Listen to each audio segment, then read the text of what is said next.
Welcome back to Beyond Well. I'm Sheila Hamilton here with Dr. Brian Goff. Hello, Brian. Hey, Sheila. And Dr. Jenna Lejeune. Hi. Hello. It is Suicide Prevention Month, and I think it's really, really important to acknowledge how crucial it is to have support in the workplace for people who have lost someone they love to suicide.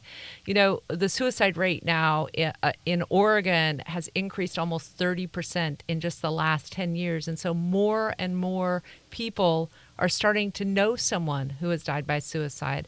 And one of the things that's very difficult is determining, how do I interact with that person? How do I support them? How do I show them that I still love them? And that's why we invited today Lois Chauncey and her supervisor, Paul Sale. Really good to see you guys. Thanks for coming in. Thanks for having me here. Paul is Lois's supervisor, and we're not naming where you work just for confidentiality reasons, but I really appreciate both of you and the support of your company in talking about suicide prevention and also allowing you to take time out of your day to be here today. Yes. So Lois, tell us the circumstances about your husband's death, if you would. What year it was, what was going on at home, and what were the circumstances that led to his suicide? Bill, who is my husband of almost 20 years, actually chose suicide earlier this year in May, on May 8th. And he had been battling fibromyalgia and rheumatoid arthritis for over 15 years. So as you can imagine, chronic pain. Depression is a risk factor with that, although as a precaution, he was on antidepressants and had been for years. So he was larger than life in many respects. He had a phenomenal personality, loved people, loved to reach out to people, could light up a room with a smile and the way that he approached and cared for people. And you would never suspect what he was battling in his head, a balance between what we now think was handling the pain and seeing the long-term outcome potentially from all of this pain, and then depression. And but as a general rule, he was just happy-go-lucky, happy to be around people, extremely genuine, and just exuded kindness. We recently moved to Portland from Indiana, and I came out here about 8 months ahead of time, went back several times, number of times.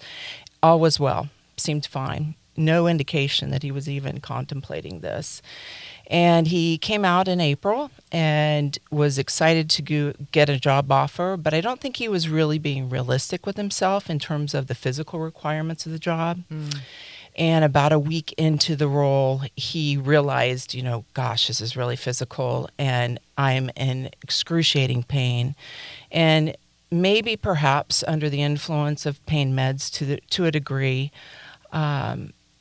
he saw no way out and he chose suicide. So, do you have children at home, Lois? We have adult children. I do have one living with me, but they're all adults. When you learned of your husband's death, and generally it's such a traumatic event, were the kids in the home, the adult children, were they at home at the time? Yes, one of my greatest sadnesses, if you will, was my daughter received the news from the police by herself. And my son was upstairs sleeping, and he came down. And so then he was told, and I actually was the third person notified by the police at the time. She was able to get our pastor there, and he actually took over the notification process, which was fortunate. But yes, my children actually had to learn that. And they were advised not to call me because they knew I would be traveling home, and they were concerned about my well-being. So they had about an hour and a half where they carried this weight without my knowledge, and it has been something that has been really tough for all of us. The reason I ask that is because I think, I'm always looking at the similarities between people who die of other diseases or disorders, and suicide carries this extra trauma. It carries a kind of almost violent difficulty to it that people don't experience. And so I want to start with that as one of the differences that can be acknowledged when someone dies by suicide, is that there is this compounded trauma to the family. Talk about the other things, as on top of the shock and sadness that you were going through. Yes, as recently moved to Portland, so we're recent residents. I had the opportunity by coming out early to get to know people, but I still didn't have a ton of people. And I was about 2.5 months into a new job and loved the coworkers, loved my boss, loved the company, and fortunately felt very supported there. But immediately I was concerned I was going to lose my job if I took time off. As I quickly found out, the place that I was employed by, was the farthest thing from their mind. They wanted to support me, and wow, did they ever. But kind of working through that and navigating, oh my gosh, if I make this call to my boss to tell him what happened, I knew that wasn't his personality, but he had to work within the framework of the company, and I wasn't exactly sure how that would pan out. This is such an important point right here. The shame and the stigma that we all have because of suicide extends to the suicide loss survivor. And that immediate thing of, I don't even know if I deserve to take time off because my loved one died this way is real. Absolutely. Absolutely, it is real. And one of the things that happens is, if I'm giving people the benefit of the doubt, the people surrounding the survivor, they often feel like they don't know what to say, they don't know how to respond, and so what they do is they don't say anything, or they just kind of keep their distance. And what that does when somebody's experiencing shame is it sort of reinforces, oh, maybe there is something shameful here, because look, everybody's like, how when somebody falls, trips outside and you kind of like avert your gaze. Like, we have learned that, oh, if somebody isn't looking at this must mean I'm doing something shameful is about me. And so it's the worst thing you can do. What I would say is, even if you don't know what to say, even if you're afraid you're going to say the wrong thing, say something so that the person isn't so alone in this place of feeling like nobody else could possibly understand, and there's so much shame around it. Paul, I want to bring you in if you don't mind, because you probably, I don't know what kind of previous training you had in dealing with something like this, but it must have been a shock to you and a very quick education about how to deal with this as well. Yeah, so obviously I got a text from Lois, but it wasn't the full story. And that night we actually had a phone call where she said what had happened. And her immediate response was, I don't want anyone to know. And I said, well, we're going to talk about that later, but how are you doing?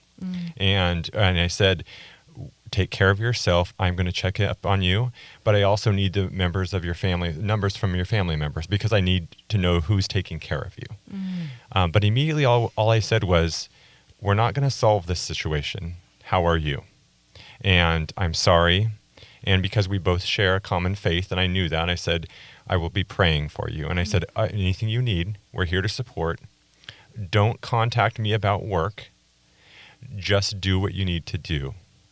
And I think that's where we left it that first night. Isn't that right, Lois? It was phenomenal. I'm gonna have to I know gather that myself, just brings tears to my eyes. It does bring tears. The humanity around the way you handled that, Paul, is so unbelievably beautiful. And so most managers aren't trained this way. How did you know how to react, how to be in that moment? I don't necessarily know if I know, but I do know that people are the most important. And I've been through enough in life to say, walking in their shoes and letting them know that it's okay to be sorrowful and have pain is better than to say, it'll all be okay, because we don't know what will be okay and what won't be okay. And so I've even had some personal things in the past where you just have to have somebody that sits with you. And I think this is the difference between empathy and sympathy. You need somebody that says, wow, I don't even know what to say, but I'm here. Yeah, when Jenna was saying, say something, my thought was, if you don't know what to say and the instruction is to say something, say, I don't know what to say. I don't have a point of reference here. Or, I love that it is just, it comes down to we're people. You're not alone. This doesn't have to get fixed. It's not going to be fixed. I will walk with you. And that's it. One of the things that I noted after my late husband died by suicide is that if he had died of cancer, there would immediately be flowers and bouquets and casseroles, and people would be over in the house, and there's almost stone silence. So one of the things that I want to say is, as a person who might be listening and say, how do I support it? Drop the method of death and consider that that person has suffered a death of a loved one. Drop the method. Drop it from, and do all the things that you would do. You talk about fond memories of that person. You talk about how wonderful they were in your lives. You bring by the casseroles. You bring by the flowers. If we could just get the method of and our, fixed beliefs about what this means, we would be so much better off, that you could actually work human to human rather than trying to figure out how we deal with this public health crisis. You were super smart in that you wrote a letter to your colleagues. And if you have a moment to read it, I would really appreciate it, Lois. Sure. This is, I ended up taking 3 weeks off, and I wanted to work from home for a couple of days before I headed back in. But I also wanted to set the tone for my team because I felt like they needed to know that it was okay to talk about it. And I wanted to share some thoughts that I had about returning to work. So here's the email I sent to them. Hi, everyone. I wanted to let you know that I am returning to work today. I will be working from home today and tomorrow, and then back in the office on Monday. In the meantime, I wanted to share some thoughts to hopefully minimize some of the uncertainty and potential awkwardness that you may be feeling in regards to approaching or talking with me over the next few weeks and beyond. Here goes.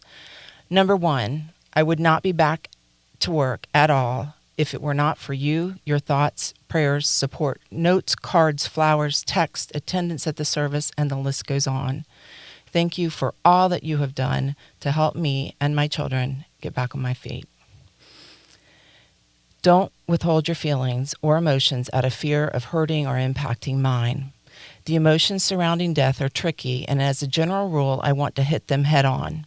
However, there are going to be days when I or you can't. Let's acknowledge this now and agree up front that we may need to just say, I need some time, or today's not a good day. We can always circle back when the time is right. Number 3, you likely have questions about what happened, and I understand that. I will share what I feel that I can, keeping in mind that with any suicide, there are a million unanswered questions. My family has agreed that we will talk about what happened to the degree that we can in the hopes that our story will save lives. My ability to speak about the events of May 8th will become easier as the emotions become less raw, so I appreciate your patience with me. There are a number of everyday phrases and sayings that we all use that when filtered through the lens of death or suicide may appear to take on an insensitive tone or quality when used. For example, my foot is killing me, or I'll die if I just don't get to see so-and-so in concert. I have noticed people are censoring themselves and these statements around me after what has happened, and my ask is that you don't. These phrases are a part of daily life, and I don't want you walking on eggshells around me. Please do not censor yourselves to protect me.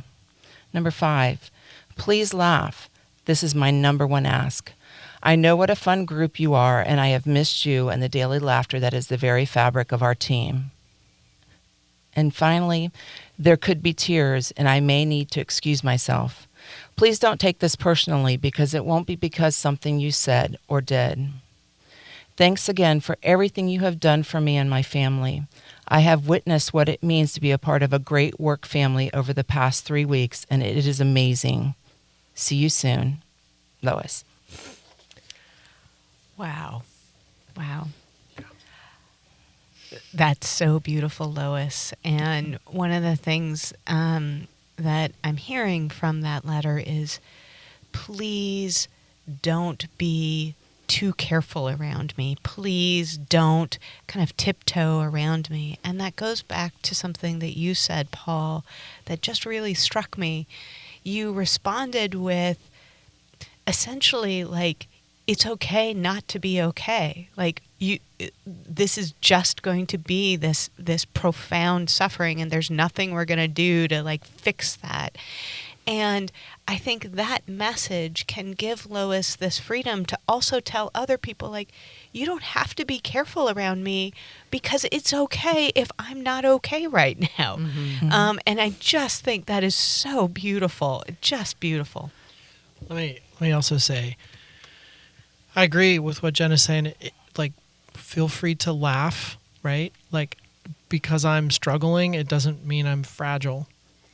I suspect some of that laughter, and I could be off on this, but I suspect that some of that laughter, what I heard was those two things right next to each other, laugh, and there may be tears, is that, don't be surprised that you may see me crying. Also, don't be surprised if you see me laughing. I think that there's this you better be okay with the fact that I'm suffering or that I'm struggling. But that's not 100% of the time. Like, sometimes I'm listening to a song and I'm not thinking about how it relates to my husband. Right? Sometimes the thing that bothers me the most in this workday is the deadline on this project I'm working on. Right? And then I'll be fine. And then, like a sneaker wave, I'll head to the bathroom and cry. Or just sitting at my desk, and that's going to be okay too. That it seems to me like those things just sort of ride alongside of each other. And I mean, at least for me, I feel a lot of things at the same time. Right. Paul, I want you to jump in here because I think what Lois is speaking to is so essential, because suicide loss survivors are also at a greater risk of mental health conditions, depression, and suicide in the wake of another person's death.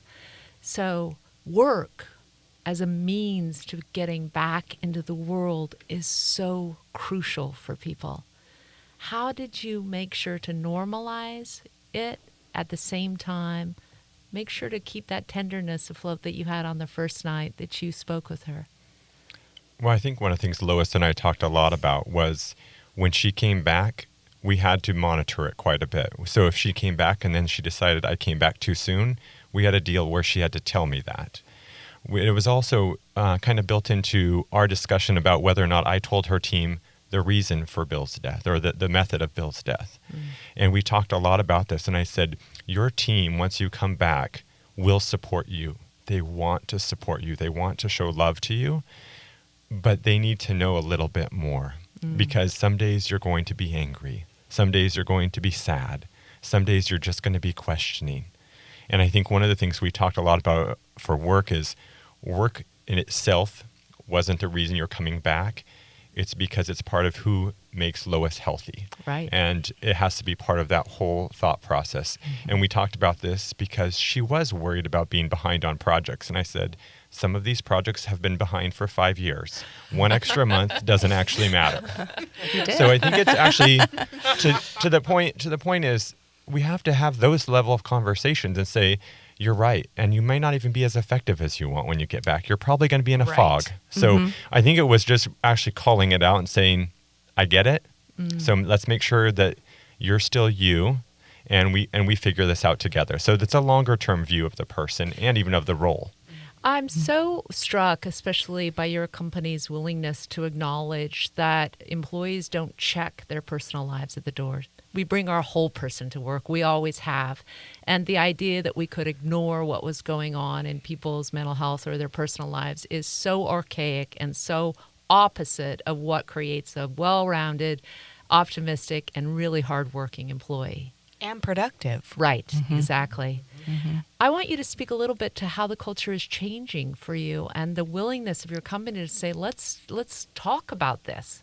I think deep down the desire was always to be a company and a people that are like that are open and willing to walk through life with each other.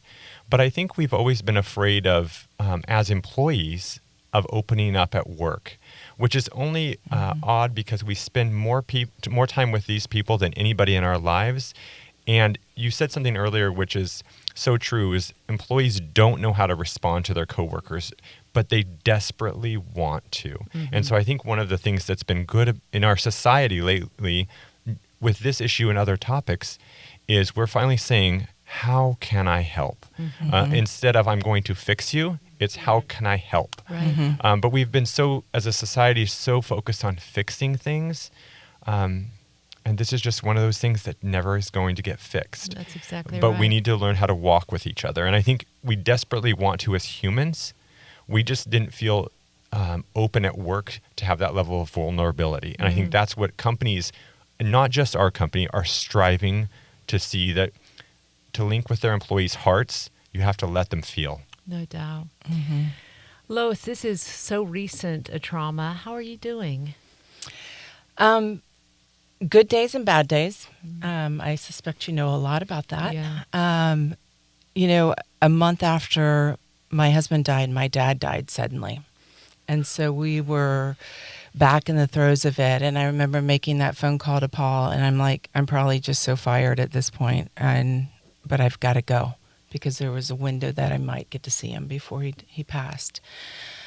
But you mentioned something in another talk, and then also today, about how people do treat suicide so differently. And I noticed that immediately in how people responded to my dad's passing and responded to the family versus how they responded in Bill's passing. And it is different. There were, what a great life he led, and it was a long life, and when they were referring to my father, but there wasn't a lot of discussion about my husband. And yes, we were new and people didn't really know him. But I will tell you, when he was living and we were in our previous places where we've lived, people could not wait to get to know him because he was such a great person.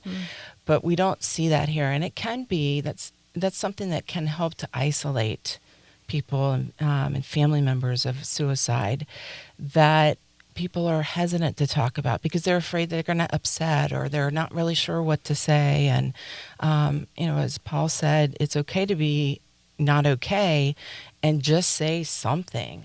Just say something. Give those folks an opportunity to talk about that person, their loved one, to talk about what happened, and just to listen. And I've got a number of people who've done that for me. I've got two gentlemen who knew I was really missing my husband and I needed some guy time. Yeah. And so they invited me to go on errands with them. And it was phenomenal. It was one of my great. best days yet. That is so since that's awesome. happened, because it's that sense of normalcy. You just crave Yeah. it. It's like, I want to be like it used to be. And Yeah. it won't be like it used to be, but you can get glimpses of it, and to feel that sense of normalcy and feel human again. It is just, it's wonderful, and it's so important. I will say, after Sophie's dad died, I had this same experience where she was not getting the storytelling that happens at funerals. And for some odd reason, just because of the manner of death, people forget that this was a living, magical person. And so I actually wrote about 25 people and said, please send the best experience that you had with Sophie's dad.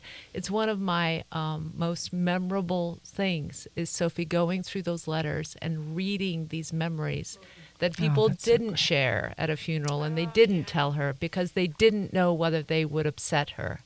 So I'm so struck by how much this brings back that period, of course, for me, but also just the resiliency that you show, Lois, is so beautiful. And I think it in part is because of the support that you've had from Paul and the other people at work.